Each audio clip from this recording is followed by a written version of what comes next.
Hello, I'm Esther Gitu-Yuwat. Welcome to Africa 54. Here's what's coming up. The Democratic Republic of Congo Electoral Commission declares Felix Tshisekedi winner of the presidential election, but opposition candidates and observers question the validity of the results. Israel's prime minister says its war against Hamas is far from over as the increasingly global conflict spills into 2024. And in part one of our series, River at Risk, the Colorado River supports the largest cities in the southwestern U.S., but several decades of drought and a flawed allocation plan have brought the river system close to failure. All this and much more coming up on today's Africa 54.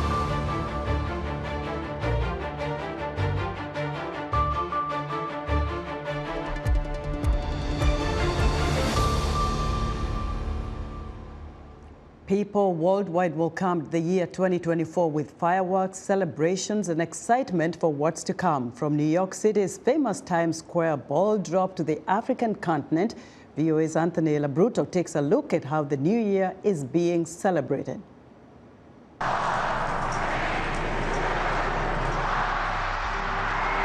Around the world, celebrations took place in the final hours of 2023 to ring in the 2024 new year. New York City welcomed crowds once again to Times Square, where the continuation of the annual ball drop tradition welcomed the United States' first time zone into 2024. Before that, Lagos, Nigeria observed the New Year's holiday, celebrating on the city's popular Victoria Island, where partygoers welcomed in the first moments of 2024 with fireworks across Lagos Harbor, as well as lively church services from across the city. Although Ethiopia and Eritrea celebrate their New Year on the 11th of September in observance of Enku-Tatash, celebrations of the Gregorian calendar's New Year were still held under bright, colorful lights in Addis Ababa's Meskel Square. Elsewhere on the continent, Kenya welcomed the New Year with extravagant celebrations. In Nairobi, fireworks were ignited from the Old Mutual Tower in Upper Hill, which, since 2017, has been one of the most prominent fireworks displays in Kenya because of its great vantage point across the city. Celebrating the New Year will continue throughout Monday, as most countries declare the first and sometimes second day of the New Year as a public holiday. Anthony Labruto, VOA News, Washington. South Africans are welcoming the new year with hope and aspirations. In Johannesburg, reporter Tuso Kumalo caught up with some residents as they enjoyed a day out on the New Year's Day holiday. I just wanted to wish everybody a very prosperous new year, a very healthy and wealthy one. And don't forget to go back to your dreams that you were actually looking forward to. And I hope everybody just everything just works out perfectly, basically. And yeah, always revisit whatever that challenged you. And remember, keep your fears in your transit everywhere you go. Let it be your passenger. I'm from Cape Town, and I wish all my fellow Cape Townians a happy new year and a prosperous new year. And may God be with us all through this year, and the best of luck for each and everyone. There's a lot of things that I need in life. So now I think maybe at least one or two will happen. At least I can get a car, at least get married, because I'm not young anymore. I'm getting older, so I need to have my own family. And my wish for the fellow South African is all previous mistakes shouldn't be repeated in 2024. The water crisis, the electricity. We wish that 2024 will be a better year for all of us. Residents of Johannesburg, South Africa, sharing their New Year wishes with VOA. In Kenya, VOA's Amos Wangwa spoke to some of our viewers on the outskirts of Nairobi who shared their wishes and aspirations for 2024. So my plan for 2024 is to advocate for health and wellness, and also I want to engage the youth in sporting activities this coming year. My message to the world is let's be kind to each other, let's love each other, and also prioritize your mental health. Plan is to work hard in school since I'm going to high school, and to make meaningful friendship. My message to the world is to be kind, because the kindness you put to the world has a way of coming back to you. In 2024, I plan to work harder and graduate from my policy fellowship and also grow my business. Encourage everyone to be good and to serve the nation. Plan for 2024 is, since I am transitioning from a student to the job market, I want to build a network within my career so that I have an easy transition from a student to an employee. Please be positive. There's so much opportunity, and you should take opportunity when it comes. I have several plans for 2024, but my biggest plan right now is investing in my health. I believe health is wealth, and so I've decided that this year I'm incorporating a bit of fitness, I'm incorporating healthy living. I also, not only physically, but I want to also do it mentally. So I'll be thinking, I'll try and be positive in the way I think. I'll try to be a bit kinder to people. The message to the world is be kind to everyone. You don't know what someone is struggling with, so the only thing you can do to them, and it will linger for long, is kindness. Kenyans speaking to VOA about their hopes and aspirations for 2024.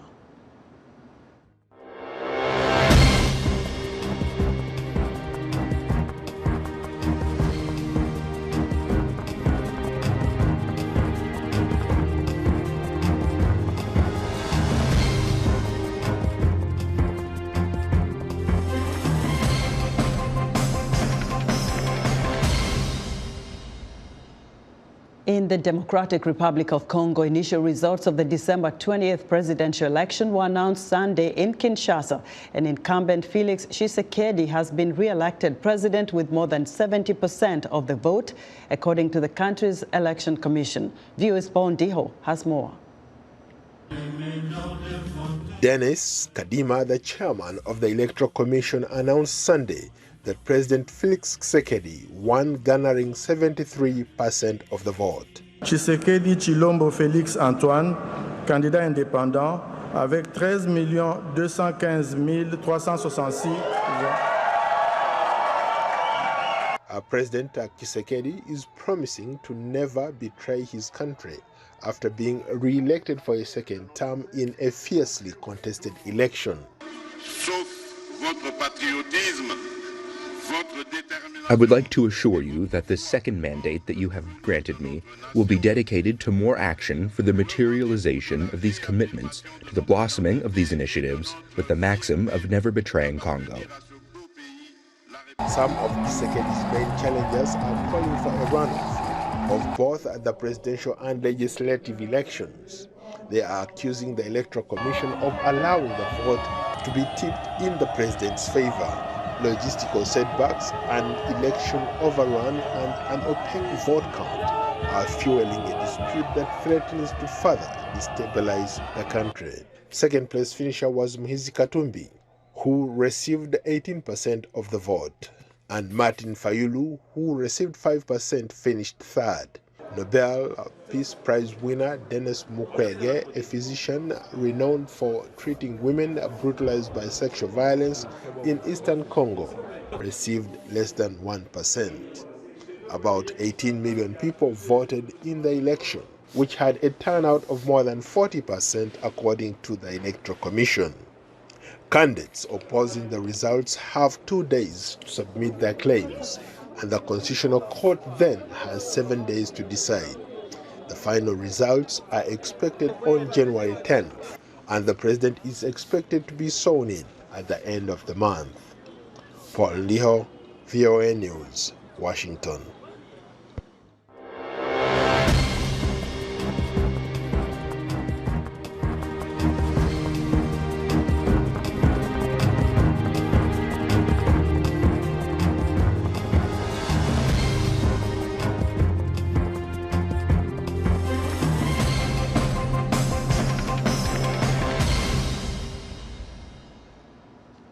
The United Nations mission in Mali ended a decade of deployment in the crisis-racked country on Sunday, meeting a December 31st deadline agreed on after Mali's military leaders ordered it to leave. The UN stabilization mission had been in place since 2013, and its withdrawal is igniting fears that fighting will intensify between troops and armed factions. UN Secretary General Antonio Guterres praised the mission's key role in protecting civilians and supporting the peace process in Mali, which is in the grip of jihadist violence.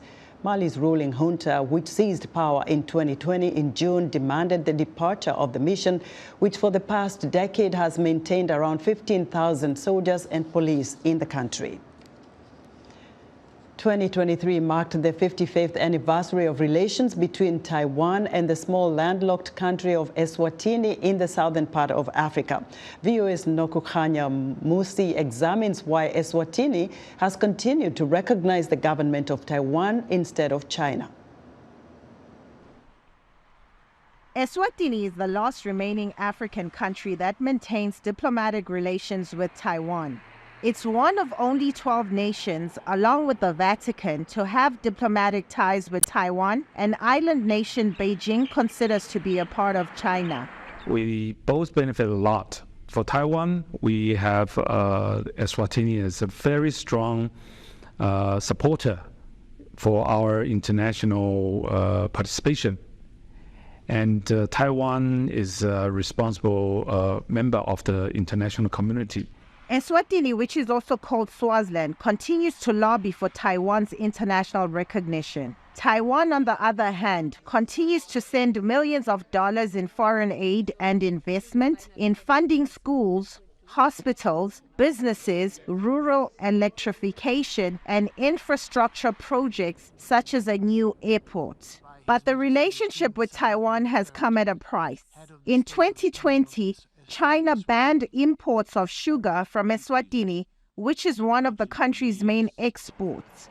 But government spokesperson Tabile Mdluli says Eswatini is choosing ideology over economic benefits. Taiwan is a democratic state, and they are a beacon of democracy. They should be given a chance as well to participate in the global space. They should be able to participate in the United Nations. They should be able to participate in all other forums that are there, because Taiwan can make their voice heard as well, like all other countries in the world. Beijing considers Taiwan a part of China with no right to official diplomatic ties, which Taiwan's democratic government disputes. The posture that Swaziland has taken to be an ally of Taiwan all these years, it means it's a total rejection of mainland China. Some opposition members, including Mlungisi Makanya, say Eswatini should switch recognition to China. For 55 years, we've made insignificant progress in all areas of development, particularly infrastructural development. You can look at rail, you can look at roads, you can look at health, you can look at education, you can look at technology, you can look at energy independence. And this is mainly because of our poor choices. Even with these voices of support in favor of China, the Kingdom of Eswatini, with its monarchy, continues to stand by its decision to maintain strong diplomatic ties with Taiwan. Nokukanya Musi, VOA News, Menzini, Eswatini. Still to come, a flawed allocation plan has brought a U.S. river system close to failure. Stay with us.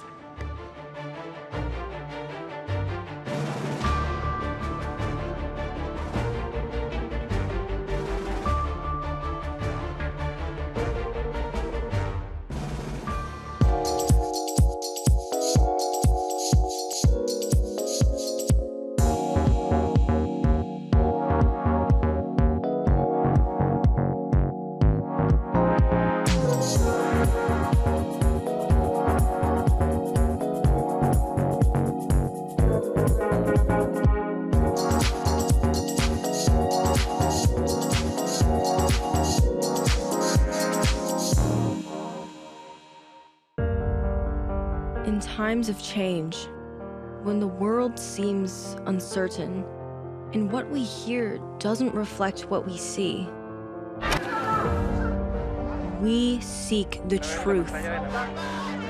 When we are told only part of the story, we lose trust. In moments of crisis, our dreams, hopes, and wishes for a better tomorrow depends on a free press. At Voice of America, we bring you the stories that people take risks to see. We connect the world and unite it with truth. At Voice of America, we show you the whole picture.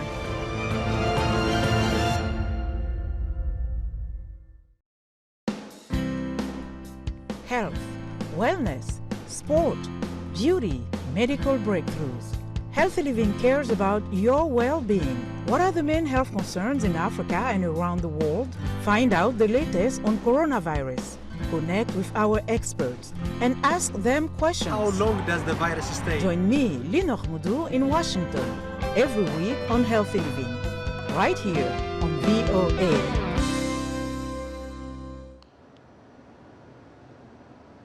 In other news, Kenyan police say they have arrested 2 people in connection with the weekend stabbing death of Kenyan-born Ugandan Olympic medal winner Benjamin Kiplagat. A police official says the 2 men were arrested on the outskirts of the Rift Valley town of Eldoret. The head of Guinea's ruling junta, Kano Mamadi Doumbouya, says a constitutional referendum will be held in 2024, a key step towards the return of civilian rule after seizing power in a coup that toppled President Alpha Conde in 2021. However, he gave no date for the referendum. And the leader of Sudan's paramilitary Rapid Support Forces, Mohamed Hamdan Dagalo, visited Djibouti on Sunday, which is leading regional efforts to broker a ceasefire. After more than 8 months of war, diplomats are attempting to broker a meeting between Dagalo and Sudanese Army Chief Abdel Fattah al-Burhan. Israeli military officials say thousands of soldiers are being shifted out of Gaza in the first significant drawdown of troops since its war against Hamas began. A fierce fighting continues Monday in the southern city of Khan Yunis. Israel's prime minister says the war on Hamas is far from over. VOA's Arash Arbasadi has more. Body camera footage released by the Israel Defense Forces claims to show firefights between the country's military and Palestinian militants in the city of Khan Yunis in the Gaza Strip. VOA cannot independently verify the dates or locations provided by the Israeli military. This is the latest in a conflict that started when Hamas stormed Israel on October 7th, killing 1,200 people and kidnapping roughly 240 others. To date, the Hamas-controlled health ministry in Gaza says Israeli forces have killed more than 21,600 Palestinians in Israel's ongoing strikes.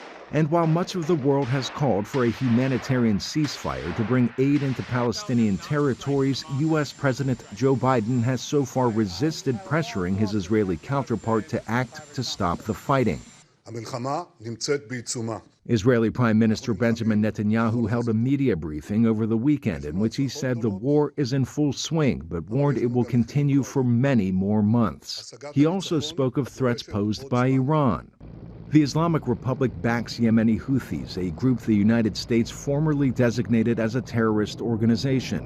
Western allies say Houthis attack and disrupt shipping commerce passing through the Red Sea. The White House says it's considering reclassifying them as a terror group.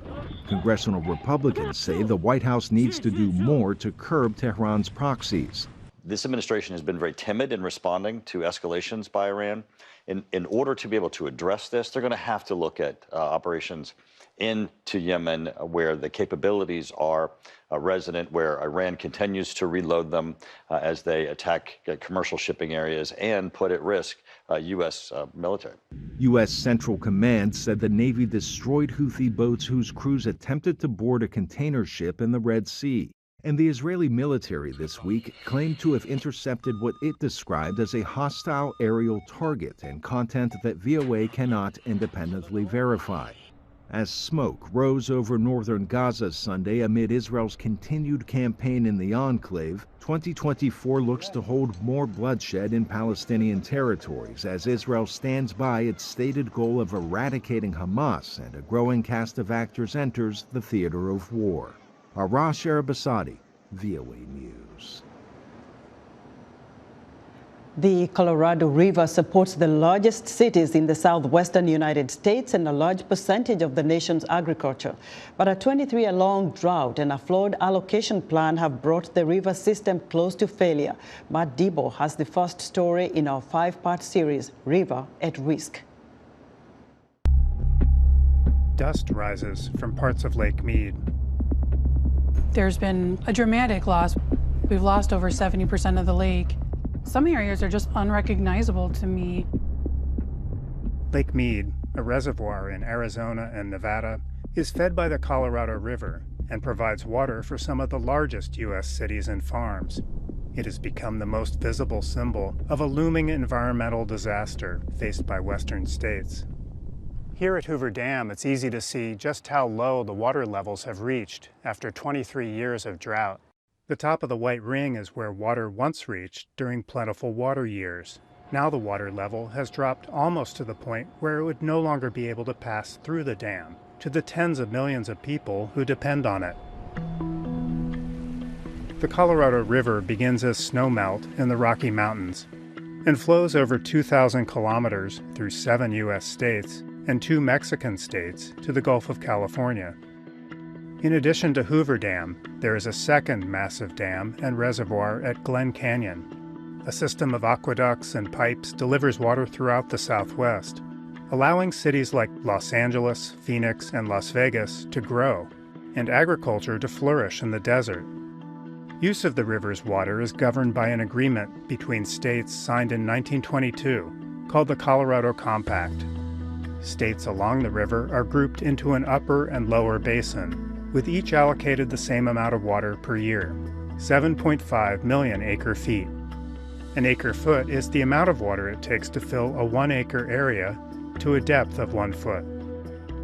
A later treaty promised 1.5 million acre-feet to Mexico, but the compact had a fatal flaw. It overestimated the amount of water that would be available each year. They allocated more water even than they had at that time. During the 20th century, all that water wasn't being used because the people, all of the states, the 7 states, did not have the ability to take that water and use it. Since the year 2000, a mega drought has drastically reduced flows. Now they're calling it aridification, which means it's not going to go away. You know, we have to deal with this hotter and drier and more arid climate now. Over the past century, the basin states have successfully negotiated river allocations among themselves. But negotiations broke down in 2022, with fears that low water levels at Hoover Dam might soon no longer turn turbines or pass through the dam at all. The federal government signaled that it was preparing to intercede and manage the crisis.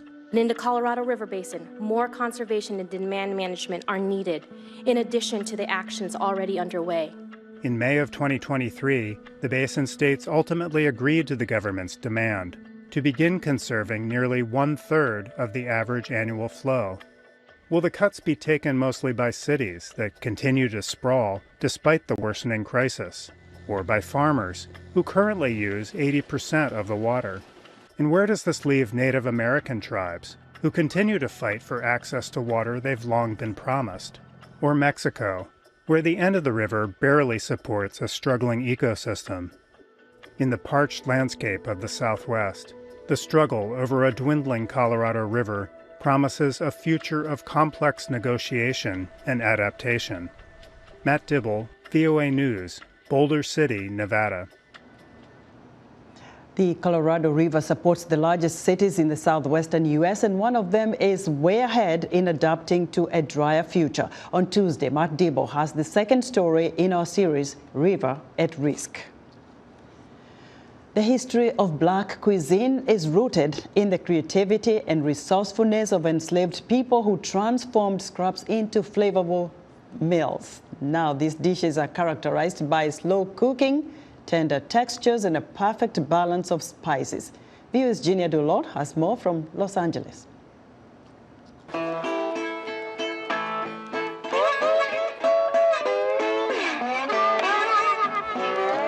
The history of Black cuisine essentially is food from slavery, scraps, essentially, things that people did not want to eat. We found beauty in them and we brought them to life. Things are going to be cooked slow, they're going to be cooked long, they're going to be cooked till they're tender, they're going to be seasoned to perfection, they're going to be spicy, they're going to be sweet, they're going to be texturally pleasing. That has nostalgia. When you eat it, reminds you of home immediately.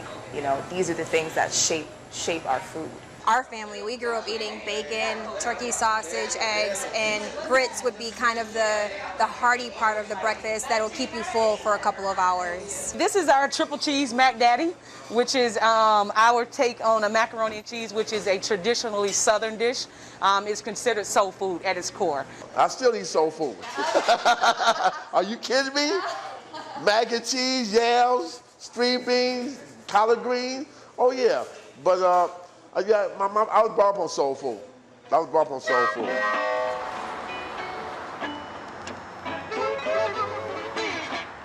Welcome, welcome. It's been a hard journey in educating, as well as educating myself about food, but then educating others from communities like my neighborhoods that I grew up in, being from South Central, understanding that you have high blood pressure, diabetes, and there are simple things that you can do to eat healthy, but it's hard for change because it's a mental thing. It's more mental than anything.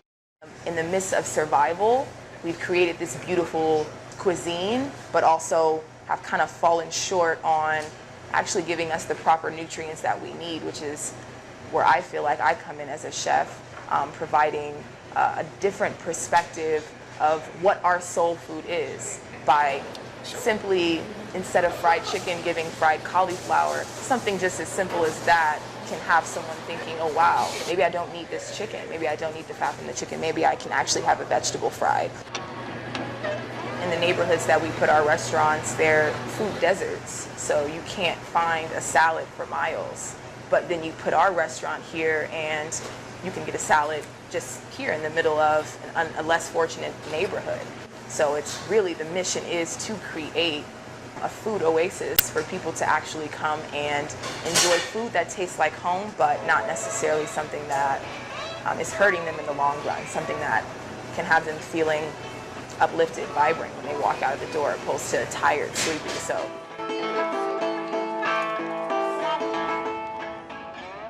That's our show for today. Be sure to watch Africa 54 on our website at voaafrica.com. From all of us here in Washington, have a happy new year.